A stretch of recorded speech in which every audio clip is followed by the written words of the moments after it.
Chapter 25. The Time Lord in the crimson suit nodded. Indeed. He took off his red fedora, casually tossing it on the grand piano of the endless bar. Purge, initial scans? Complete, responded the living time machine's female staccato. Mr. White shook his head. The man in red peered at him. What's wrong? You think her scans could be inaccurate? No, I can't believe she's so nice. The alien half grinned. I can guarantee you that Purge is anything but nice. Purge's voice crackled over the Time Lord's temporal wrist device. Should I explain the readings or not? There we go. See? Please continue, by all means. Mr. White crossed his arms. I'm just saying, she sounds remarkably less bitchy. Sitting at the bar, proper, the time traveler in the blue suit choked momentarily on his beverage. Excuse me? Came Purge's unfriendly tone, stopping 3 Time Lords in their tracks. The red-clad one cleared his voice. Please tell me everything you've gathered, Perfect. You only call me that when you really want something. How astute. The temporal device located at RKO Studios in 1955 is a Model 40 TT time capsule, one of the rare, older technologies. The device should be in a museum on Gallifrey. If Gallifrey stood, Mr. Blue lamented from his perch. Stale air inside the endless time bar became somehow more still, somehow more reluctantly quiet. The man in red glanced over at his former self. I thought you were the funny one. Apparently not today, Purge remarked. Ha! The cobalt-clad stranger slammed his empty glass on the bar and straightened his tie. Now, that could be construed as funny. Purge's voice carried on. Due to excess molecular trace artron-bonded residue, I would speculate that this TARDIS crashed into an unusually powerful multi-phase vortex, localized specifically here in 1955. Mr. Blue had finished another shot of Den O'Brien whiskey, while his former 2 selves had been listening to Purge. So, all we needed to do is go in, set the autopilot on regressive course, and Bob's your uncle. I'm sorry, who is my uncle? The Proto-Time Lord in white demanded. The man in red handed him a slip of paper. Actually, not a horrible plan. Simple, sufficient. You know, overall, some tweaking. Mr. White looked down and asked, What is this? Psychic paper, the man in red answered. I'm not really psychic. Not yet. I'll explain later. The man in red said dismissively. Bollocks!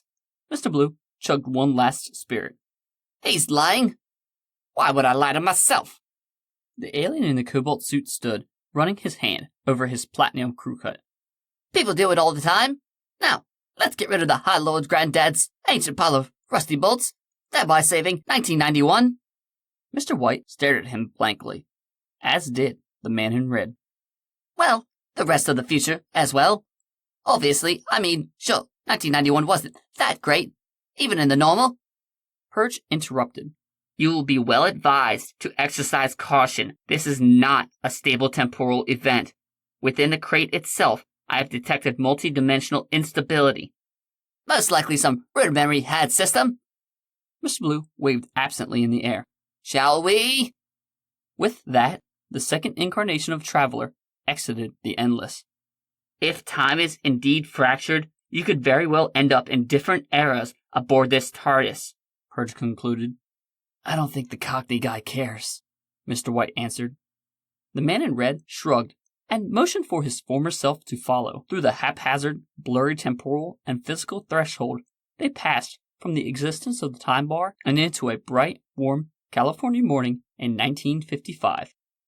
The triumvirate of CHRONARCHs watched from a short distance as the Pontiac station wagon, driven by John Wayne, tries to park in a space now occupied by a large blue police box.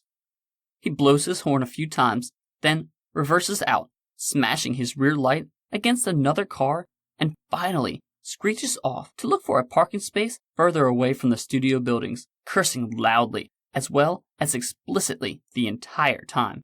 He appears thoroughly annoyed by the damage to his custom-built car. Right. Mr. Blue dusted off his coat. I'll go first. The man in red typed into his crimson temporal wrist device. What's your plan if the HAD system is still operative? Oi, I'm a Time Lord. I used to be a temporal engineer for Razalon's sake. This will be... Mr. Blue's voice abruptly vanished. No, not good. The man in red kept typing on his watch as he entered the battered antique box. What did Pudge tell you? Try to use some damn... His voice also abruptly, completely disappeared. No fading, trailing off, or quieting down. No echo, no dial tone. Only utter silence. As if no one had been standing there, speaking whatsoever. Mr. White rolled his eyes at the surroundings. Ludicrous. This was totally ludicrous. Yet, with so many things, the way out must be through. Perhaps this wasn't something a Time Lord needed to fix at all. Maybe it was something simple. He stepped forward, gripping the handle of the old blue door of the ancient Gallifreyan vehicle. Taking a quick breath, he opened it and stepped inside the TARDIS, postulating the problem could be trivial, which a temporal engineer could reverse in a...